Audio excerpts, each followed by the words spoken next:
네, 앞서도 현재 상황을 전해드렸지만 코로나 여파로 일자리 문제가 지금 심상치가 않죠. 어떤 위기 상황에서도 일자리를 지키려면 전 국민 고용보험이 필요하다는 얘기를 문재인 대통령이 하기도 했는데요.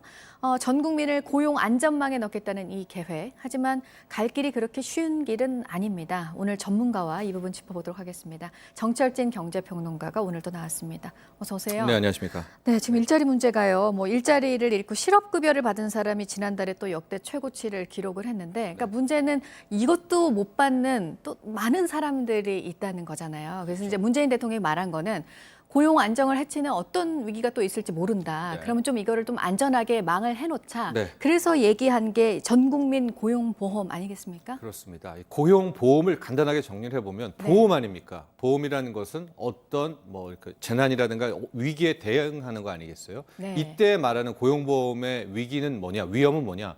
실업입니다. 이 실직.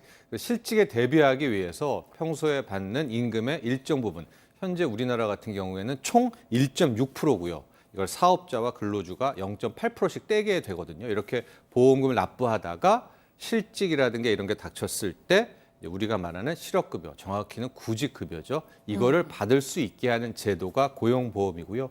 현재 우리나라는 임금 근로자에 대해서는 이걸 적용하고 있어서 1인 이상 근로자를 두고 있는 사업주는 실은 의무적으로 모두 고용보험을 가입하게 되어 있는 그런 구조입니다. 잘 안 지켜지고는 있지만. 근데 네. 이제 문재인 대통령의 이야기는 이것을 이 셀러리맨, 임금 근로자가 아니라 전체 네. 경제활동 인구, 근로자 모두에게 확대 적용하자는 차원에서 전 국민 고용보험이 나온 겁니다. 네.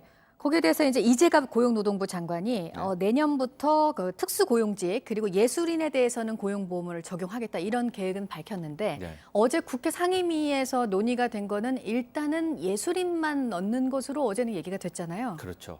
그러니까 고용보험의 현재 사각지대, 대표적인 사각지대가 이제 특수고용 네. 노동자, 우리 쉽게 말하는 택배기사분들, 대리기사분들, 학습지교사, 보험설계사 분들이 있고요. 프리랜서, 방송업계 정말 많이 있죠. 그리고 이제 예술인 이런 분들이 실질적으로 고용보험의 사각지대에 있어서 이분들을 이제 안으로 끌어들이려는 이제 노력을 하고 있는데 일단 첫 걸음은 예술인부터 나아가게 됐습니다. 네. 왜냐하면 이제 특수고용 노동자 같은 경우에는 이게 처리할 게 굉장히 많아요. 복잡하죠. 일단은 임금을 받는 부분이 아니라 어느 정도 소득이 아니겠습니까? 그러니까 소득 파악에 대한 부분들도 있고 실업에 대해서의 재정의도 필요해요. 가령 택배기사 같은 경우에는 실은 완전히 일이 없지는 않잖아요. 본인이 하면 한 건, 이게 만약 큰 건으로 줄어들 수는 있지만 한 건이라도 두 건이라도 대리나 기사나 이 택배를 했을 경우에 그건 또 실업으로 봐야 되냐 아니냐 이런 문제가 있을 수가 있고요. 또 하나 누구에게 고용된 것인가의 문제. 어허. 그러니까 반반씩 내야 되는데 과연 어떤 사업기자? 가령 이제 배달업 같은 경우에 A 업체, B 업체, C 업체한테 다 배달을 받지 않습니까? 그럼 이 중에서 본인의 사용자는 이 회사니 아니면 자기를 고용하고 있는 이 플랫폼이냐 여기에 대해서도 늘 치열한 논란이 있어서 일단 특수고용자와 네. 프리랜서는 빠지고 예술인부터 아마 첫 걸음으로 가게 되는데 예술인 같은 경우에도 좀 의견이 나누는 게 이걸 과연 의무 가입으로 해야 될 것이냐 아니면 현재 이제 소상공인에게 적용되고 있는 임의 가입 본인이 원하면 가입할 수 있게 해야 되느냐 이제 여기에 대한 또 하나의 또 충돌도 있을 것 같습니다. 네. 그러니까 고용보험이 사업주하고 네. 노동자가 네. 같이 이제 보험료를 부담하는 거잖아요. 현재 그러니까 그렇죠. 여기서부터 이제 논란이 각 그 직마다 생기는 것 같아요. 네. 다 기준이 다르기 때문에. 네. 특수고용직에서는 그게 어떻게 문제가 되는지를 지금 설명해 주셨고 네. 같은 기준으로 같은 차원에서 네. 자영업자들을 적용하는데도 또 좀 어려움이 있나 봐요. 그렇죠. 자영업자는 현재는 이제 소상공인들에게 임의 가입 형태로 고용보험을 가입할 수 있는 길을 열어놨습니다. 그러나 실제 가입률은 0.5%도 안 될 정도로 굉장히 저조한 것이요. 소상공인 사장님 입장에서는 본인이 본인을 고용하면서 본인 보험료를 내야 되니까 안 그래도 이것저것 뗄 거 많은데 내가 이것까지 해야 되냐 이제 이러면서 이제 빠지게 되거든요.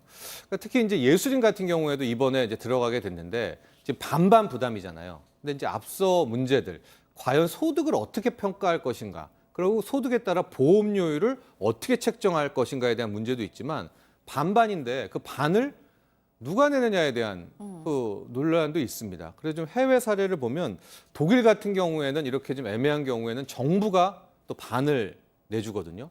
근데 이렇게 될 경우에는 이제 재원 마련 문제로 또 다른 또 국민의 합의가 넘어가고 있어서 실은 이제 첫 걸음은 뗐지만 이것저것 처리할 문제들은 굉장히 많이 있습니다. 네. 그럼 이게 한꺼번에 전 국민 이렇게 될 문제는 당연히 네. 아니고 좀 단계적으로 그렇습니다. 가야 될 것 같은데 예. 어떻게 접근하는 게 맞다고 보세요? 그러니까 문재인 대통령이 지난 10일의 연설도 네. 한꺼번에 전 국민 고용보험을 하자는 게 아니라 단계별 전 국민 고용보험이거든요. 네. 1단계는 뭐냐? 현재 이 저임금 비정규직 노동자들 중에서도 실은 고용보험에 가입 안 된 분들이 굉장히 많습니다. 그러니까 이분들을 먼저 하는 것이 이제 1단계가 될 것이고 2단계는 지금 우리가 계속 얘기했던 특수고용 노동자, 프리랜서 분들을 2단계, 그다음에 3단계가 소상공인, 우리 작은 가게 사장님들까지 하게 되는 이게 큰 틀에서의 3단계고 이제 마지막 최종까지 하는 것이 전국민 고용보험의 완성된 그림이다. 이렇게 볼 수 있겠습니다. 네, 가장 큰 문제로 지금 많은 분들이 얘기하는 게 고용보험기금 적자다 얘기가 계속 나왔잖아요. 네. 재원 마련 문제인 것 같아요. 그렇습니다. 이제 결과적으로 재정에 대한 문제를 쓸 네. 수밖에 없고요. 현재 적립금이 고용보험 기금에 한 7조 원 정도가 이제 남아 있는 걸로 알고 있는데 해마다 이제 수조 원대 적자거든요. 작년 같은 경우에는 한 2조 원대 적자, 즉 걷어들인 돈이 한 11조였다면 나간 돈 실업급여, 근데 구직급여 13조. 올해는 실은 방금 앞서 뉴스에도 나왔지만은 네. 3월 한 달에만 1조 원 넘게 나갔으니까 거의 뭐 3, 4조 원의 적자로 생각하면 고용보험 기금 자체가 글쎄요, 뭐 3, 4년을 버티기는 어려울 정도면 올 한 해로 따지면 거의 뭐 12조 원 실업급여가 나올 것이다 이런 전망도 나오고 그렇습니다. 있고요. 네. 그렇게 된다면 과연 고용보험 기금을 어떻게 키워야 될 것인가? 그럼 당연히 보험료율이라든가 이제 보험료율도 이게 임금에서 소득으로 나누면 법만큼 또 쪼개야죠. 그러니까 그런 세부적인 굉장히 많은 연구 용역도 필요할 것 같습니다. 알겠습니다. 여기까지 듣도록 하겠습니다. 정철진 경제평론가였습니다. 잘 들었습니다.